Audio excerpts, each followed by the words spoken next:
لیکن ایک دن نا نبی پاک صلی اللہ تعالیٰ علیہ وسلم کو پتہ چلا کہ حضرت فاطمہ زہرا میں اور جناب علی میں کسی بات میں رائے کا اختلاف ہوا ہے، تو حضرت علی ناراض ہو کے چلے گئے، حضور ڈھونڈنے نکلے، یہ بخاری میں موجود ہے، سرکار ڈھونڈنے نکلے تو دیکھا کہ حضرت علی نا مسجد نبوی کے ساتھ ننگی زمین پر ایک چادر بچھائی تھی، تو وہ جب سوئے حضرت علی تو آپ نے کروٹیں بدلی تو چادر بھی تھوڑی سی رکھ گئی، تو سارے کپڑوں کو مٹی لگی ہوئی ہے اور آرام سے حضرت مولا علی شیر خدا آرام کر رہے ہیں۔ میں جوانوں آپ سے کہتا ہوں یہ زندگی سوکھی ہوتی ہے۔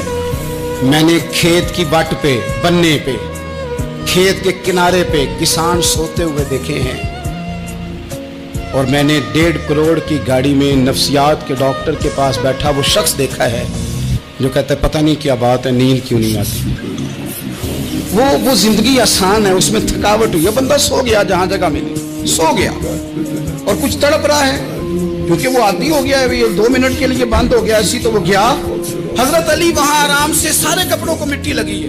میں مولا کائنات کی بات کر رہا ہوں، میں شیر خدا کی بات کر رہا ہوں، میں اسد اللہ کی بات، امام المشارق والمغارب کی بات کر رہا ہوں۔ حضرت مولا علی اور زمین پہ، سنگیو زمین پہ آرام سے سو رہے ہیں۔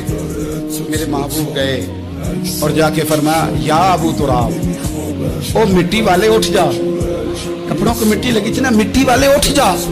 لفظ کیا، یا ابا تراب، او مٹی والے۔